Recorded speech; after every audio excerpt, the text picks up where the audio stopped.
তোমার কল্যাণ হোক পুত্র হনুমান। আবার আমরা পুনরায় অন্য কোনো কারণে মিলিত হব। আর এবার তাড়াতাড়ি গিয়ে অন্যান্য গ্রহদেরও রাবণের বন্ধন থেকে মুক্ত করো।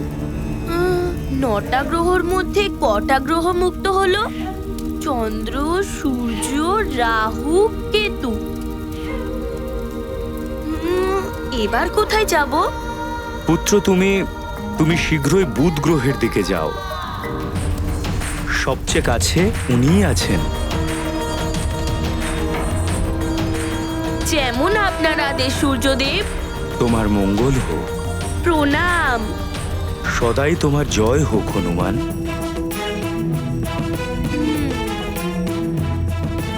না,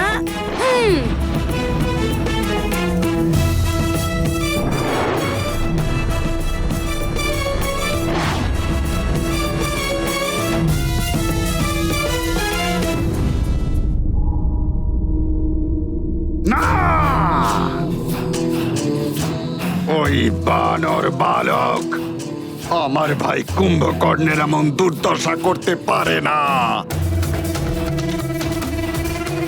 করতে পারে না। বানর বালক, এবার তোকে বধ করার জন্য আমি দশানন রাবণ যাব। তুই এটা জানিস না যে অন্তরিক্ষে আবার শক্তির বল অধিক হয়ে যায়। এবার তোকে শেষ করবার পরেই আমার মনে শান্তি ফিরে আসবে। আমি আসছি বানর। দশানন আমার, মানে তার মায়ের আশীর্বাদ না নিয়েই চলে গেল। আরম্ভটাই অশুভ দিয়ে করলো। দাঁড়াও দশানন। কেন মাতা, কেন আমায় আপনি আটকাচ্ছেন?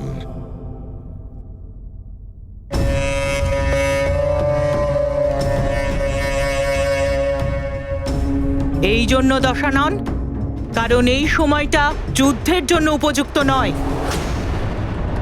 ওর সাহস ক্রমশ বৃদ্ধি পাচ্ছে মা। বারবার ও আমাকে ক্রোধান্বিত করে তুলছে। আমি এই সময়ই ওকে শেষ করে দিতে চাই। দশানন, যদি এইভাবে অন্ধকারে তীর চালাও তাহলে বিফলতায় আসবে। এখন গ্রহদশা অনুকূল নয়। প্রতীক্ষা করো। প্রতীক্ষা করো, প্রতীক্ষা করো, কিন্তু কতক্ষণ কতক্ষণ প্রতীক্ষা করব মাতা? চন্দ্রের দশা বলছে যে যদি পূর্ণিমা পর্যন্ত অন্য গ্রহদের দশা এরকমই থাকে তাহলে মহাপ্রলয় নিশ্চিত। সেই সময় যদি তুমি ওকে আক্রমণ করো তাহলে তুমি অবশ্যই সফল হবে পুত্র। শুধু পূর্ণিমা পর্যন্ত ওই বালককে তোমাকে কোনোভাবে আটকে রাখতে হবে, যাতে ওই বালক পূর্ণিমা পর্যন্ত গ্রহদের দশা বদলাতে না পারে। আমার মায়াবী দূতগণ, সামনে এসো। তোমাদের সম্রাট লঙ্কেশ্বরের তোমাদের প্রয়োজন। সামনে এসো।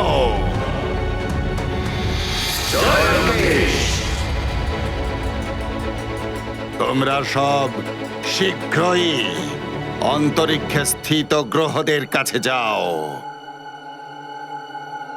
ওখানে নিযুক্ত আমার রাক্ষস বীরদের সংবাদ দাও যে ওই বানর বালক যখনই ওখানে পৌঁছবে ওকে যেন ওখানেই ওরা ব্যস্ত রাখে। পূর্ণিমার আগে ও যেন অন্য কোথাও পৌঁছতে না পারে। যাও। জয় লঙ্কেশ।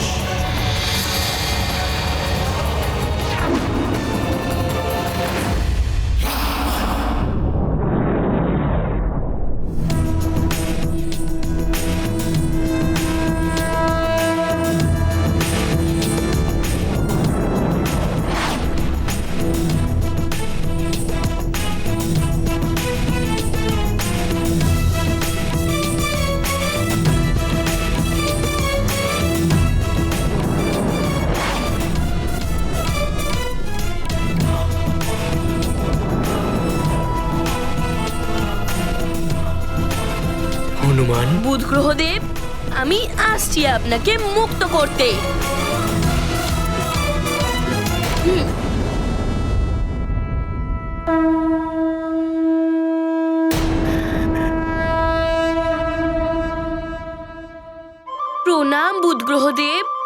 প্রণাম হনুমান।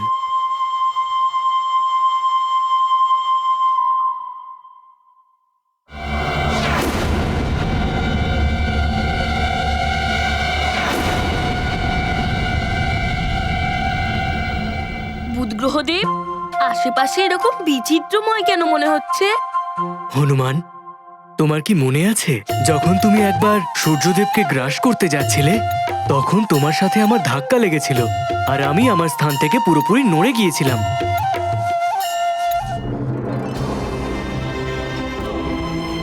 এইভাবে হঠাৎ উল্টো দিক থেকে তীব্র গতিতেই আমার দিকে কে এগিয়ে আসছে? ও আমাকেই আমার পথ থেকে বিচলিত করে দিল।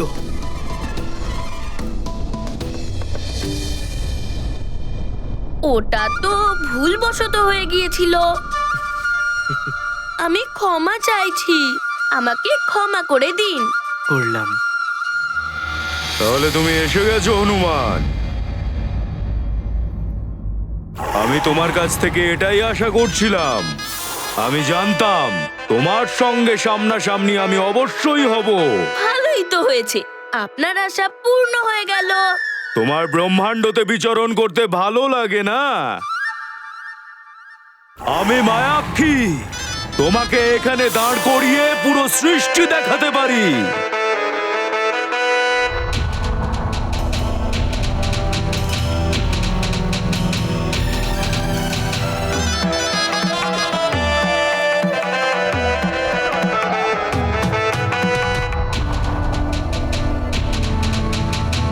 হঠাৎ করে আপনার চোখের কি হলো? আপনার চোখ আছে না নেই? আমি এই চোখের ভিতরই সমস্ত সংসারকে ধরে রেখেছি হনুমান। আমি তোমাকে এখান থেকেই মহাদেবের নিবাসস্থল কৈলাসেরও দর্শন করাতে পারি। ব্রহ্মদেবের নিবাসস্থল ব্রহ্মলোককেও দর্শন করাতে পারি। হনুমান, এই মায়াক্ষী রাক্ষস খুবই মায়াবী। ওর চোখের দিকে একদম তাকাবে না। দেখতে পেয়েছো তুমি?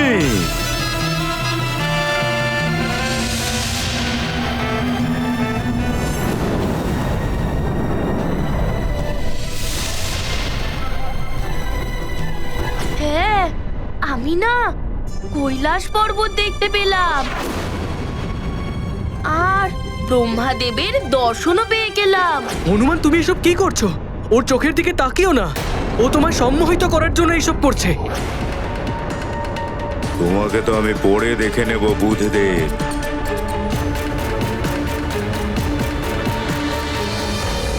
বুধদেব তো যা কিছুই বলতে থাকেন, ওনার কথা তুমি শুনো না, তুমি আমার কথা শোনো হনুমান। তুমি কি তোমার মায়ের দর্শন করতে চাও? তাহলে বলো, আমি তোমাকে তোমার মায়ের দর্শনও করাতে পারি। মা, হ্যাঁ, আমি ওনার দর্শন করতে চাই। আপনি কি আমায় আমার মায়ের দর্শন করাতে পারবেন? আমার চোখের দিকে তাকাও।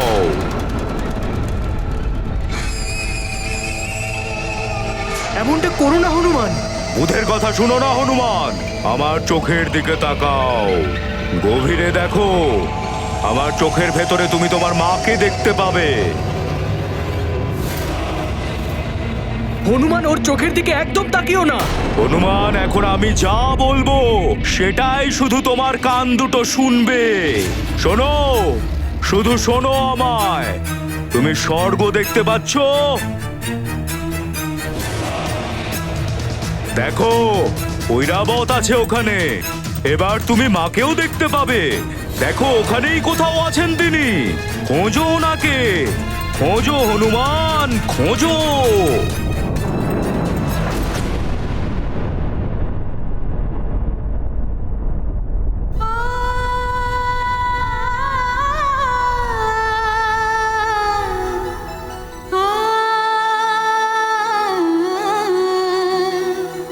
রাক্ষস মায়াক্ষী চালাকি করে হনুমানকে সম্মোহিত করে ফেলেছে। এবার এবার কি করে মুক্ত করবে হনুমান গ্রহদের?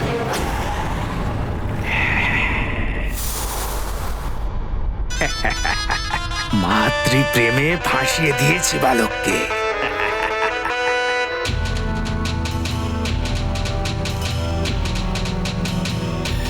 এবার দেখতে পাবে তুমি মাকে। দেখো, পেয়েছো ওনার দর্শন।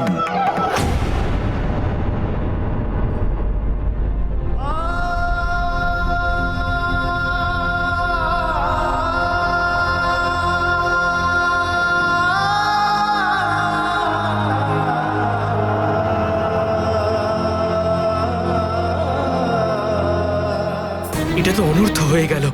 এই রাক্ষস হনুমানকে তার উদ্দেশ্য থেকে দিকভ্রষ্ট করেই দিল।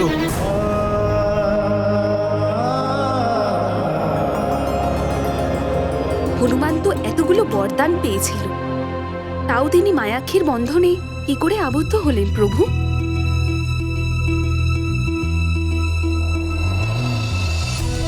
মাতৃপ্রেম, নিজের মায়ের জন্য প্রেমের সেই পবিত্র ভাবনা যা কোনো প্রকার মায়া ও মোহের সীমা দিয়ে বাধা সম্ভব নয়। সেই জন্য হনুমানও এই মাতৃপ্রেমের সম্মোহনে বাধা পড়ে গেল। কিন্তু এটাও শাশ্বত সত্য যে কারুর প্রতি অত্যাধিক প্রেম তার দুর্বলতা হয়ে ওঠে, আর এই দুর্বলতার লাভ ওঠানোর জন্য শত্রু তাকে নিজের মায়া জালে ফাঁসিয়ে দেয়। মায়াক্ষী, লঙ্কেশ তোমাকে সংবাদ পাঠিয়েছে এই বানর বালক পূর্ণিমা পর্যন্ত এখান থেকে যেন কোথাও যেতে না পারে, যাতে মহাপ্রলয় থেমে যাওয়ার কোনো রকম উপায় না থাকে। কিন্তু একটা কথা মনে রেখো, এটা ওনার সংবাদই নয়, এটা সতর্কবাণীও তোমার জন্য। চিন্তা করো না তুমি, ও তো এখন এখান থেকে নড়তেও পারবে না। এই পূর্ণিমাকে ছাড়ো, আগামী পূর্ণিমা পর্যন্ত ও এখানেই দাঁড়িয়ে থাকবে। আহ, কি করি আমি? পূর্ণিমা তো নিকটেই। হনুমানকে পুরোপুরিভাবে সম্মোহিত করে ফেলেছে এই মায়াক্ষী রাক্ষস। এবার তো আমাদের গ্রহীদের মুক্তি কোনোদিন সম্ভব না, আর এরম চলে তো প্রলয় শুরু হয়ে যাবে। Welcome to bitten world. How may assist you? নতুন ফ্ল্যাটের জন্য একটা স্ট্যান্ড ফ্যান আর কুলার নেব। এই পচা গরম থেকে একটু স্বস্তি চাই। বাজার চলতে সব ব্র্যান্ড আর ভরসাযোগ্য নয়। তার জন্য তো আমাদের ফ্যান আছে, all purpose bullet table fan, ceiling fan. আমাদের সিলিং ফ্যান কিন্তু 30 মাসের ওয়ারেন্টি সহ পাওয়া যায়। আছে ফারাটা 2 বছরের ওয়ারেন্টি, 17 থেকে 20 মিটার এয়ার ফ্লো, মধ্যবিত্তের সাধ্যের মধ্যে একমাত্র ভরসাযোগ্য ব্র্যান্ড বিটেন। আমাদের কুলারের কিন্তু অনেক range, 45 litres, 50 litres, 70 litres, 90 litres, 110 litres. Honeycomb সহযোগে বিটেনের সব কুলারের ওয়ারেন্টি 1 বছর। চেনা হাওয়ায় অচেনা অনুভূতির জন্য একমাত্র আদর্শ বিটেন। গরমে স্বস্তি পেতে বিটেনের ফ্যান হোক বা কুলার আজই আনুন বাড়িতে। Beaten, digitally yours.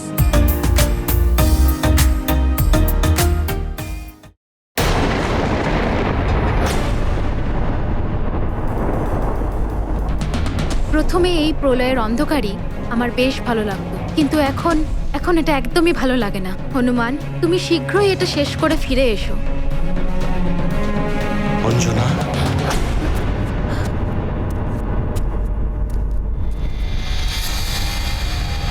অঞ্জনা,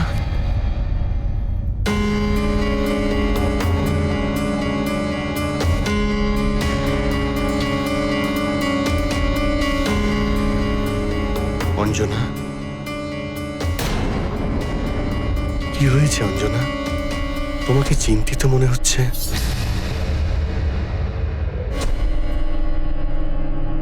না না, ওই হনুমানের জন্য চিন্তা হচ্ছে। এখনো তো বালক, কোনো কারণেও যদি পথভ্রষ্ট হয়। দেখো, হনুমানের চিন্তা তো আমারও হচ্ছে। যদি আমার ক্ষমতা থাকতো তাহলে আমিই চলে যেতাম ওর সঙ্গে। কিন্তু আপনার নাগালের মধ্যে যা আছে সেটা তো আপনি করতেই পারেন মহারাজ।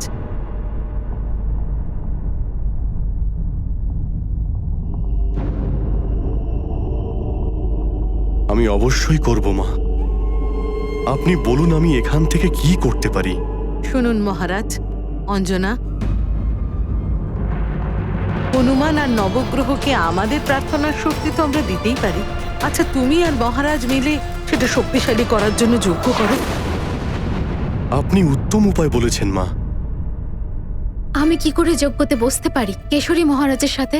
এই অধিকার তো শুধু স্ত্রীরই হয়। তুমি কি ভাবছো কন্যা? তোমাকে এখনো অন্যমনস্ক মনে হচ্ছে। না, ওই আমি যোগে কি করব? ওহো, এটা আমি কি বলে ফেললাম? এখন আমি কি করব? কেন? তুমি যজ্ঞে কেন বসতে পারবে না? স্বামী স্ত্রী একসাথেই তো যজ্ঞে বসতে পারে।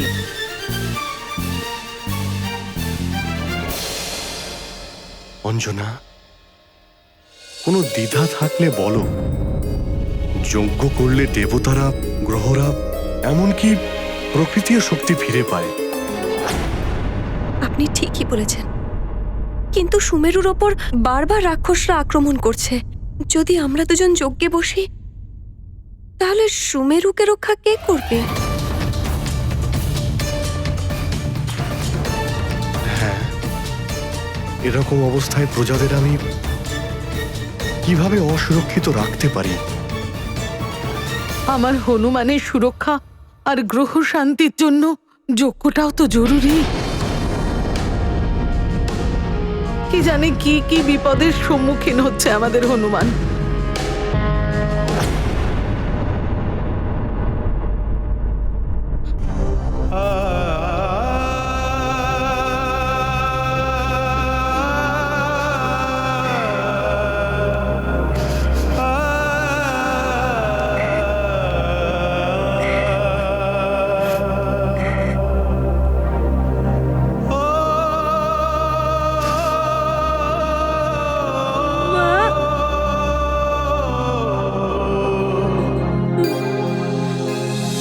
গ্রহদের বন্ধন থেকে মুক্ত করতে গিয়ে হনুমান নিজেই সম্মোহনের বন্ধনে বন্দী হয়ে গেলেন। এবার প্রলয়ের থেকে জগৎকে কে বাঁচাবে?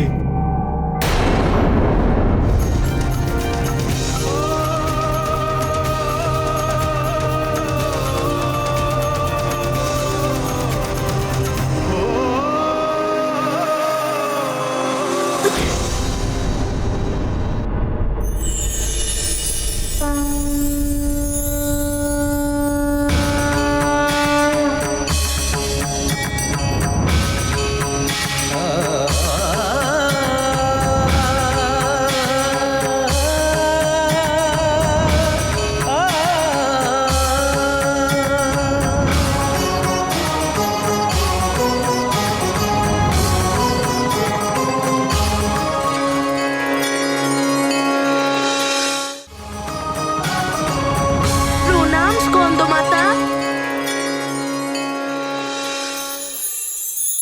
আমি স্কন্দমাতা তোমাকে বিমোহন শক্তির বরদান দিচ্ছি। আজ থেকে তোমার উপর কেউ সম্মোহন শক্তি প্রয়োগ করতে পারবে না।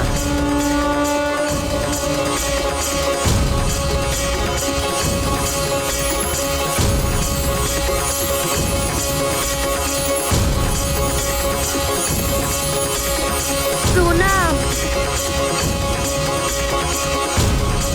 আপনাকে কোটি কোটি ধন্যবাদ মাতা। প্রণাম।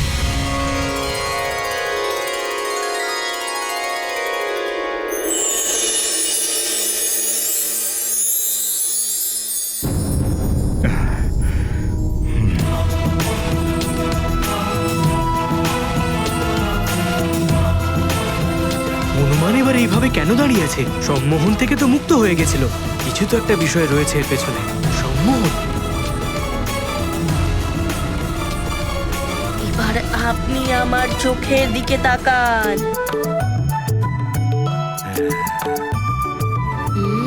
হনুমান, কত সুন্দর চোখ তোমার। এবার আপনি আমার মুখের দিকে তাকান।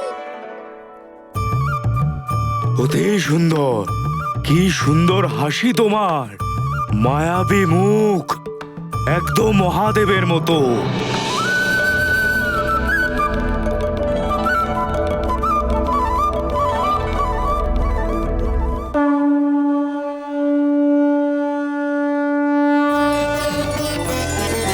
রাম রাম রাম শ্রী রাম।